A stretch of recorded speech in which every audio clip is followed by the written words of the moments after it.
ആകാശഗംഗയുടെ എല്ലാ പ്രിയ പ്രേക്ഷകർക്കും നമസ്കാരം.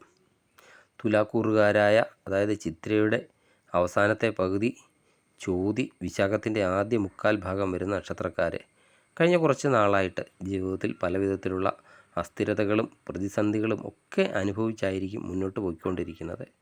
എന്നാൽ വരാനിരിക്കുന്ന 2026 മുതൽ 2030 വരെയുള്ള ഈ 5 വർഷക്കാലം നിങ്ങളുടെ ജീവിതത്തെ എന്തൊക്കെയാണ് മാറ്റിമറിക്കാൻ പോകുന്നത് എന്നതിനെപ്പറ്റിയാണ് ഇന്നത്തെ വീഡിയോയിലൂടെ പറയുന്നത്. വ്യാഴം, ശനി, രാഹു, അതുപോലെ കേതു എന്നീ പ്രമുഖ ഗ്രഹങ്ങളുടെയൊക്കെ രാശിമാറ്റങ്ങൾ നിങ്ങളുടെ ഭാഗ്യത്തെയും കരിയറിനെയും അതുപോലെ കുടുംബജീവിതത്തെയും ഒക്കെ എങ്ങനെ സ്വാധീനിക്കും എന്നതിനെപ്പറ്റിയും, അതുപോലെ കൃത്യമായ ഗ്രഹസ്ഥിതിയൊക്കെ അനുസരിച്ചുള്ള ഒരു സമ്പൂർണ്ണ ദീർഘകാല വിശകലനമാണ് ഈ വീഡിയോയിലൂടെ നമ്മൾ പങ്കുവയ്ക്കുന്നത്. വീഡിയോ പൂർണ്ണമായും കാണുക. നിങ്ങളുടെ വരും വർഷങ്ങളൊക്കെ പ്ലാൻ ചെയ്യാൻ ഇത് നിങ്ങളെ ഏറെ സഹായിക്കുന്നതുമാണ്. തുലാക്കൂറുകാരെ സംബന്ധിച്ച് ഈ 5 വർഷക്കാലം ഗ്രഹങ്ങൾ വളരെ സങ്കീർണവും എന്നാൽ രസകരവുമായ ഒരു പാതയിലൂടെയാണ് സഞ്ചരിക്കുന്നത്. വ്യാഴം നിങ്ങളുടെ 10ാം ഭാവമായ കർക്കിടകത്തിലാണ് ഇപ്പോൾ സ്ഥിതി ചെയ്യുന്നത്.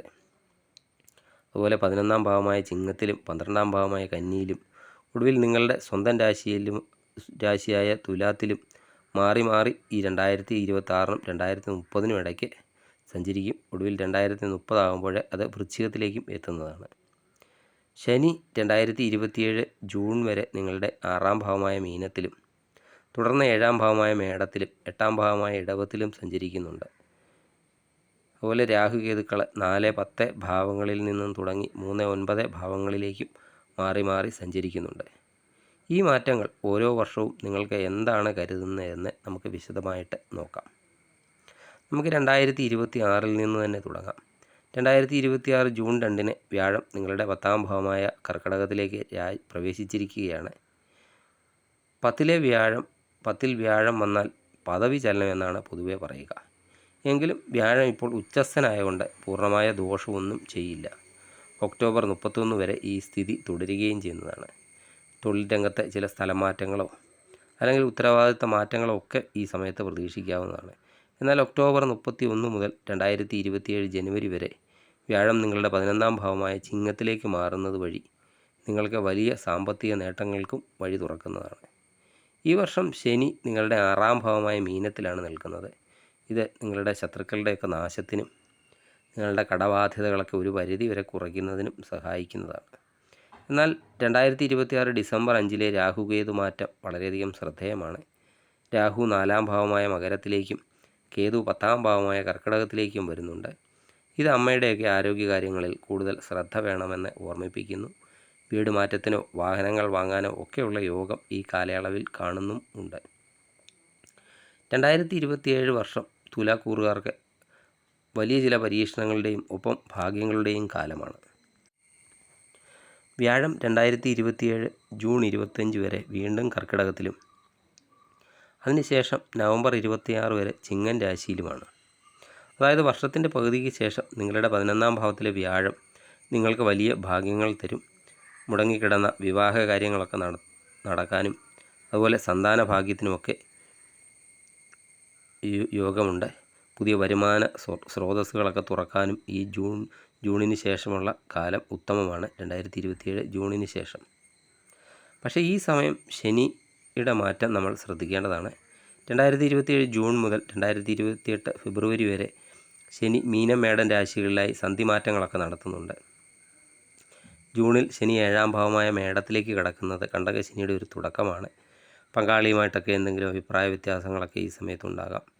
അതുപോലെ ബിസിനസ് പാർട്ട്ണർമാരുമായുള്ള തർക്കങ്ങൾ എന്നിവയൊക്കെ ഈ സമയത്ത് പ്രതീക്ഷിക്കാവുന്നതാണ്. ഈ വർഷം വിട്ടുവീഴ്ച മനോഭാവം സ്വീകരിക്കുന്നത് പൊതുവെ നന്നായിരിക്കും. 2027 നിങ്ങൾ വിട്ടുവീഴ്ച മനോഭാവമൊക്കെ സ്വീകരിക്കേണ്ടതാണ്. 2028 ഫെബ്രുവരി മുതൽ ശനി പൂർണ്ണമായും മേടൻ രാശിയിൽ 7ാം ഭാവത്തിൽ നിലയുറപ്പിക്കുന്നുണ്ട്. തുലാക്കൂറുകാർക്ക് കണ്ടകശനി ഒരു കഠിനമാകുന്ന സമയം കൂടിയാണ്. ആരോഗ്യകാര്യങ്ങളിൽ പ്രത്യേകിച്ച് ഉദരസംബന്ധമായോ അസ്ഥി സംബന്ധമായോ ഒക്കെയുള്ള രോഗങ്ങളിലൊക്കെ അതീവ ജാഗ്രതയും പുലർത്തേണ്ടതാണ്. എന്നാൽ വ്യാഴത്തിൻ്റെ സഞ്ചാരം ഈ സമയത്ത് ഫെബ്രുവരി 28 വരെ കന്നിയിലും 12ാം ഭാവം, ഈ സമയത്തെ ചിലവുകളൊക്കെ അല്പം കൂടാം. അതിനുശേഷം ജൂലൈ 24 വരെ ചിങ്ങത്തിലും 11ാം ഭാവം ലാഭസ്ഥാനമാണ്. അതുകൊണ്ട് വരുന്ന പണം കൃത്യമായി ഇൻവെസ്റ്റ് ചെയ്യാനൊക്കെ ശ്രദ്ധിക്കുക. കാരണം 12-ലെ വ്യാഴമൊക്കെ വരുമ്പോൾ അനാവശ്യ ചിലവുകളൊക്കെ നിങ്ങൾക്ക് വരുത്തി വെക്കാം. ഒരു വലിയ ആശ്വാസം വരുന്നത് 2028 ജൂൺ 23-നാണ്. രാഹു 4-ാം ഭാവത്തിൽ നിന്ന് 3-ാം ഭാവമായ ധനുവിലേക്കും കേതു 9-ാം ഭാവമായ മിഥുനത്തിലേക്കും രാശി മാറുന്നുണ്ട്. 3-ലെ രാഹു തുലാക്കൂറുകാർക്ക് അസാധ്യ ധൈര്യവും മനക്കരുത്തും ഒക്കെ നൽകുന്നതാണ്. ശനി തരുന്ന എന്തെങ്കിലും പ്രതിസന്ധികളുണ്ടെങ്കിൽ അതിനെയൊക്കെ മറികടക്കാൻ ഈ രാഹുമാറ്റം നിങ്ങളെ സഹായിക്കുന്നതാണ്. വിദേശയാത്രയ്ക്കൊക്കെ ആഗ്രഹിക്കുന്നവർക്ക് ഈ സമയം വളരെയധികം അനുകൂലമായിരിക്കും 2028 കാലയളവ്. ഇനി നമുക്ക് 2029-ലേക്ക് നോക്കിയാൽ തുലാക്കൂറുകാർക്ക് അല്പം മാനസിക സമ്മർദ്ദമേറുന്ന ഒരു വർഷമായിരിക്കും 2029. കാരണം ശനി 2029 ഓഗസ്റ്റ് മുതൽ നിങ്ങളുടെ 8-ാം ഭാവമായ ഇടവൻ രാശിയിലേക്ക് നീങ്ങാൻ തുടങ്ങുകയാണ്. അതായത് അഷ്ടമശനിയുടെ നിഴൽ വീഴുന്ന ഒരു കാലമെന്ന് പറയാം. ഈ സമയത്ത് ശാരീരികമായ അസ്വസ്ഥതകളെ, അനാവശ്യ ഭയമൊക്കെ ഈ സമയത്ത് നിങ്ങൾക്കുണ്ടാകാൻ സാധ്യതയുണ്ട്. മാർച്ച് 29 വരെ നിങ്ങളുടെ ജന്മരാശിയുടെ തൊട്ടു മുൻപിലുള്ള കന്നിയിലാണ്, 12-ാം ഭാവമാണ്. അതുപോലെ അതിനുശേഷം ഓഗസ്റ്റ് 24 വരെ നിങ്ങളുടെ സ്വന്തം രാശിയായ തുലാത്തിൽ വരുന്നു വ്യാഴഗ്രഹം. ഈ ജന്മവ്യാഴം എന്ന് പറയുമ്പോൾ സ്ഥാനചലനങ്ങളും മാനസിക അസ്വസ്ഥതകളും ഒക്കെ ഉണ്ടാകാമെങ്കിലും വ്യാഴത്തിൻ്റെ അമൃത ദൃഷ്ടി നിങ്ങളുടെ 5, 7, 9 ഭാവങ്ങളിൽ പതിക്കുന്നതിനാൽ ഭാഗ്യാനുഭവങ്ങളും ഒപ്പം ഉണ്ടാകുന്നതാണ്. ദൈവാനുകൂല്യമൊക്കെ കൊണ്ട് പല വിപത്തുകളിൽ നിന്നും നിങ്ങൾ രക്ഷപ്പെടുന്ന ഒരു സമയം കൂടിയാണ്.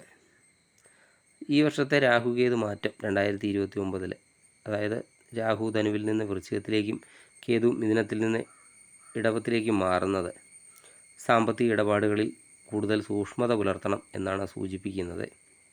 ഈ സമയത്ത് അനാവശ്യമായിട്ട് ആർക്കെങ്കിലും പണം കടം കൊടുക്കാനോ അല്ലെങ്കിൽ ജാമ്യം നിൽക്കാനോ ഒന്നും ശ്രമിക്കരുത്. ഇനി ഈ അവസാന വർഷമായ 2030-ലേക്ക് വരാം. 2030 ഏപ്രിൽ മുതൽ ശനി പൂർണ്ണമായും ഇടവൻ രാശിയിൽ ആയിരിക്കുമെങ്കിലും വ്യാഴത്തിൻ്റെ അനുകൂല ഭാവങ്ങൾ നിങ്ങളെ കാത്തുരക്ഷിക്കുന്നതാണ്. വ്യാഴം ജനുവരി 24 വരെ തുലാത്തിലും മെയ് 1 വരെ നിങ്ങളുടെ 2-ാം ഭാവമായ വൃശ്ചികത്തിലുമാണ് സ്ഥിതി ചെയ്യുന്നത്. 2-ലെ വ്യാഴം എന്ന് പറയുന്നത് ധനകാരകനാണ്. അഷ്ടമശനി തരുന്ന സാമ്പത്തിക പ്രതിസന്ധികളെയും മാനസിക വിഷമങ്ങളെയും ഒക്കെ ഈ 2-ാം ഭാവത്തിലെ വ്യാഴം പാടെ ഇല്ലാതാക്കുന്നതുമാണ്. കുടുംബത്തിൽ സന്തോഷമൊക്കെ തിരിച്ചു വരികയും നിങ്ങളുടെ വാക്കുകൾക്ക് സമൂഹത്തിൽ വിലയൊക്കെ ഉണ്ടാകുകയും ചെയ്യുന്നതാണ്. മെയ് മാസത്തിന് ശേഷം വ്യാഴം വീണ്ടും തുലാത്തിലേക്ക് വക്രഗതിയിൽ വരുന്നുണ്ടെങ്കിലും വർഷത്തിൻ്റെ ആദ്യ പകുതി നൽകുന്ന ഊർജം നിങ്ങളെ മുന്നോട്ട് നയിക്കാൻ പര്യാപ്തമാക്കുന്നതും ആണ്. പ്രിയപ്പെട്ട തുലാം രാശിക്കാരെ, ചുരുക്കത്തിൽ പറഞ്ഞാൽ 2026 മുതൽ 2030 വരെയുള്ള ഈ കാലഘട്ടം നിങ്ങൾക്ക് ഉയർച്ച താഴ്ചകളൊക്കെ നിറഞ്ഞതാണ്. കണ്ടകശനിയും അഷ്ടമശനിയും ഒക്കെ കടന്നു പോകുന്ന കാലയളവാണ്. അതിനാൽ ജാഗ്രതയൊക്കെ അനിവാര്യമാണ്. എന്നാൽ വ്യാഴത്തിൻ്റെയും രാഹുവിൻ്റെയും ഒക്കെ അനുകൂല സമയങ്ങൾ നിങ്ങൾക്ക് വലിയ കൈത്താങ്ങും ആകുന്നതാണ്.